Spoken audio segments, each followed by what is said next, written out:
আমি একটা বিষয়ের উপরে খুব সংক্ষিপ্ত কিছু কথা আরজ করব। বিষয়টি আপনাদের অনেকের কাছে নতুন, হয়তো অনেকে জীবনে প্রথম শুনছেন। এরকম একটা না শোনা এবং খুব একটা চর্চা হয় না এমন একটা বিষয় আজ আমরা আলোকপাত করব। এটিকে অন্তরস্থল থেকে ধারণ করতে হবে, মুখস্থ করতে হবে এবং এটির উপর নিজের আমল করতে হবে, অন্যদেরকে জানাতে হবে ইনশাআল্লাহ। আল্লাহ আমাদেরকে আমল করার তৌফিক দান করুন। মুহতারাম হাজিরিন, কোরআন কারীমের সূরা তাওবার একটি গুরুত্বপূর্ণ আয়াত আমি তিলাওয়াত করেছি। এই আয়াতে আল্লাহ রাব্বুল আলামিন ইরশাদ করেছেন, নবমণ্ডল এবং ভূমণ্ডলের সৃষ্টির দিন থেকেই সৃষ্টি জগতে আল্লাহ রাব্বুল আলামিন এই ভূমণ্ডলে, নবমণ্ডলে বছরকে 12টি মাসে বিভক্ত করেছেন। কটি মাসে বিভক্ত করেছেন? এই মাসের গণনা এটা নবমণ্ডল, ভূমণ্ডল সৃষ্টির দিন থেকেই চলে আসছে। এই মাসগুলোর মধ্য থেকে 4টি বিশেষ মাস আছে। চান্দ্রবর্ষের এই 4টি মাসকে আল্লাহ রাব্বুল আলামিন সম্মানিত মাস হিসেবে ঘোষণা করেছেন, মিনহা আরবাআতুন হুরুম। এই 4টি সম্মানিত মাস সম্পর্কে আল্লাহ বলছেন, যালিকাদ দীনুল কাইয়্যিম ফালা তাজলিমু ফিহিন্না আনফুসাকুম।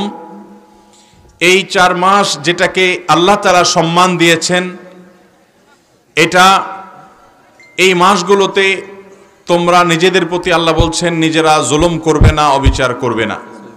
সূরা তাওবার 36 নম্বর আয়াতের এই আলোচনা থেকে দিনের আলোর মতো পরিষ্কার যে চান্দ্রবর্ষের 4টি মাস আছে, যে মাসগুলাকে কি মাস বলা হয়?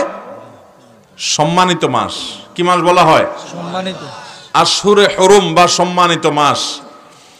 সম্মানিত মাসের এই ধারণা আমাদের সমাজের বেশিরভাগ মানুষই জানেন না।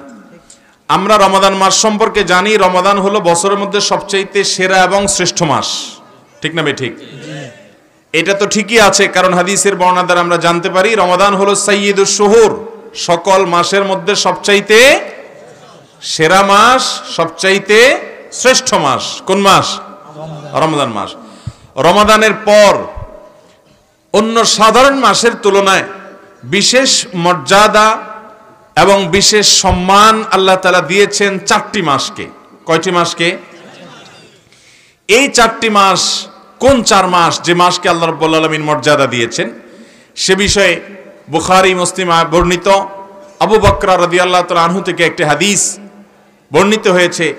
তিনি বলেছেন যে নবী করিম সাল্লাল্লাহু আলাইহি ওয়াসাল্লাম ইরশাদ করেছেন যে আস-সানাহ 12 শাহরা, বছর 12টি মাসে হয়, এর মধ্যে থেকে 4টি মাস আছে যে মাসগুলোকে আল্লাহ তাআলা সম্মানিত মাস হিসেবে ঘোষণা করেছেন। আর সেই 4 মাসের মধ্যে আবার 3টা মাস হলো ধারাবাহিক পরপর 3 মাস। সেগুলো কোন 3 মাস? নবী সাল্লাল্লাহু আলাইহি ওয়াসাল্লাম এই হাদিসে নিজেই ব্যাখ্যা করেছেন, যুল কাদা ওয়া যুল হিজ্জাহ ওয়া মুহররম, জিলকদ, জিলহজ এবং মুহররম। এই 3টা বাই সিরিয়াল ধারাবাহিক মাস। আর আরেকটা মাস যেটা চতুর্থ মাস, সেটা হলো ওয়া রজব ওয়া মুদর আল্লাযী বাইনা জুমাদা ওয়া শাবান। রজব মাস যেটা জুমাদা সানিয়া এবং শাবান মাসের মধ্যবর্তী মাস, রমজান মাসের আগের মাস। এটা হলো চতুর্থ সম্মানিত মাস।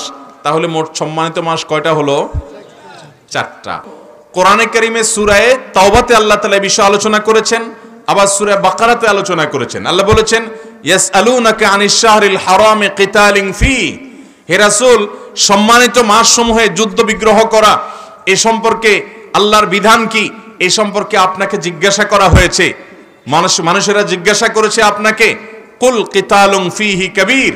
আপনি জবাবে বলে দিন, এই সম্মানিত মাসগুলোতে যুদ্ধ বিগ্রহ করা এটা মহাপাপ, অনেক বড় অপরাধ, এটা গুনাহ।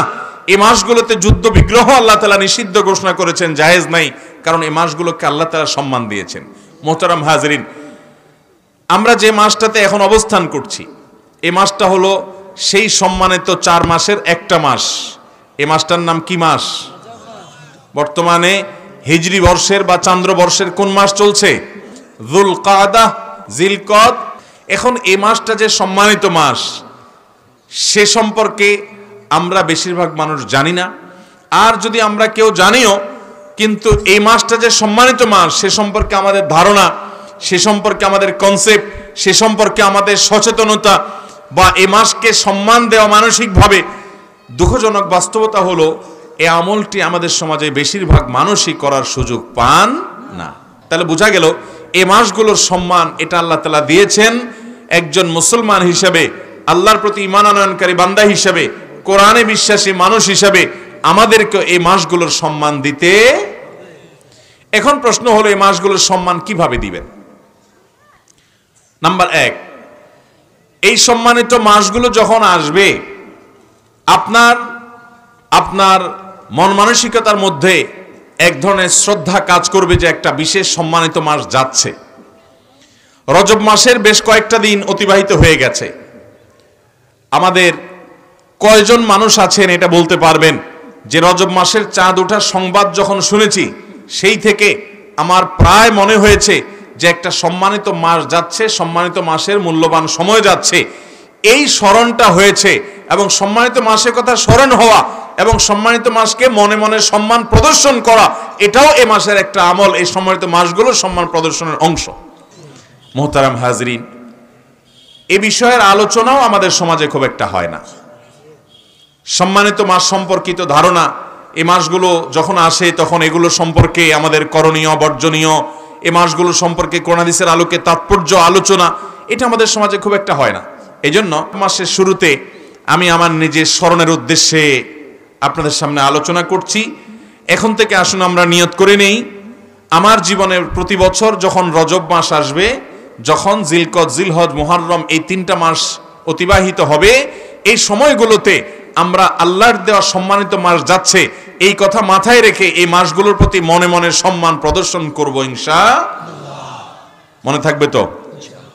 তাহলে সম্মানিত 4 মাসের প্রথম করণীয় হলো, আল্লাহ যেহেতু সম্মান দিয়েছেন, একটা সম্মানিত মাস যাচ্ছে, অতিবাহিত হচ্ছে, সম্মানিত মাসে আমি প্রবেশ করে গেছি, এই কথাটা মনে করে এই মাসটাকে বিশেষভাবে মনে মনে রেসপেক্ট করা, সম্মান প্রদর্শন করা, যে এটা সাধারণ মাস না।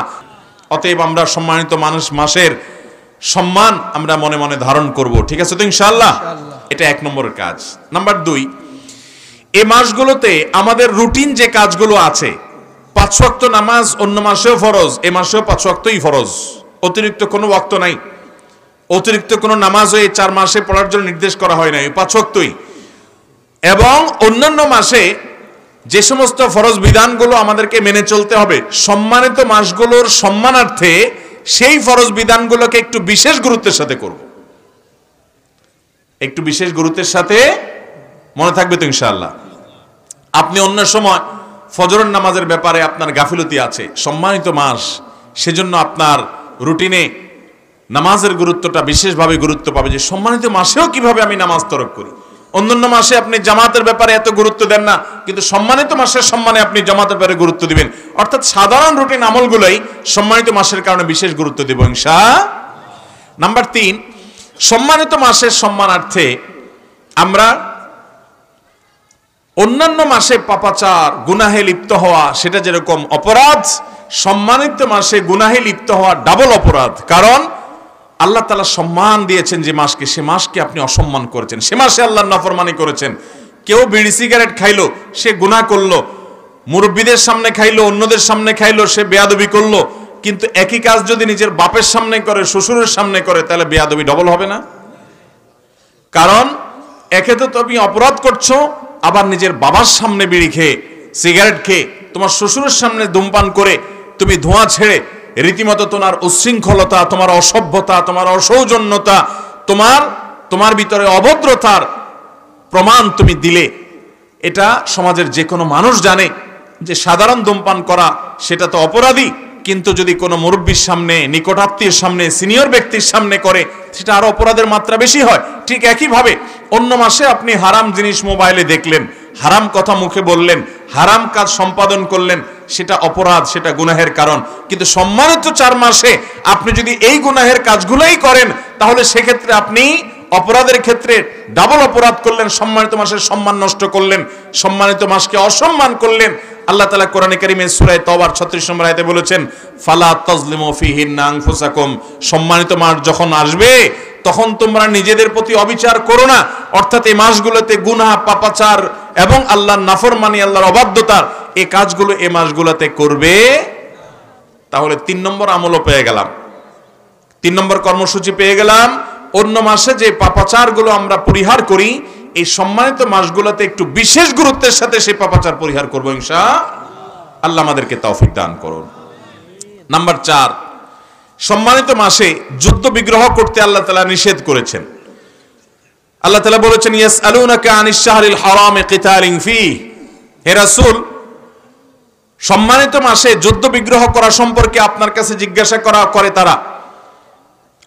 কুল কিতালুন ফীহি কাবীর, আপনি তাদেরকে জানিয়ে দিন যে এই মাসে যুদ্ধ বিগ্রহ করা এটা মহাপাপ এবং আল্লাহর পথে আসতে মানুষকে বাধা দান করার শামিল জঘন্য অপরাধ। এই জন্য অনেক ইমাম মুফাসসিরদের মতে আক্রমণাত্মক যুদ্ধ, আগবেড়ে যুদ্ধ, এটাই সম্মানিত মাসগুলোতে নিষিদ্ধ। হ্যাঁ, কেউ যদি আগে থেকে যুদ্ধ চাপিয়ে দেয় তখন প্রতিহতমূলক যুদ্ধ করা জায়েজ আছে। আমরা বেশিরভাগ মানুষ সৈনিক নই, আমরা বেশিরভাগ মানুষ আমাদের পেশাগতভাবে সৈনিক না হওয়ার কারণে যুদ্ধে অংশগ্রহণের আপাত সম্ভাবনা আমাদের কম। কিন্তু একজন মুসলমান হিসেবে মিনি যুদ্ধ যেগুলো আছে, মিনি যুদ্ধ মানে ঝগড়াঝাটি, গন্ডগোল, ফাসাদ, মারামারি, সম্মানিত মাসের সম্মানার্থে সেই কাজগুলো আমরা পরিহার করার চেষ্টা করব। তাহলে 4 নম্বর কর্মসূচি আমরা পেয়ে গেলাম। এই 4টা কর্মসূচিকে আমরা বিশেষভাবে যদি পালন করি, ইনশাআল্লাহ বিইذنিল্লাহ সম্মানিত মাসের সম্মান রক্ষার্থে আমি আমার যতটুকু দায়িত্ব কোরআন এবং হাদিসের আলোকে আমাকে দেয়া হয়েছে সেটি পালন করার চেষ্টা আমি করলাম। সবাই চেষ্টা করব তো? আল্লাহ আমাদের সবাইকে আমলের তৌফিক দান।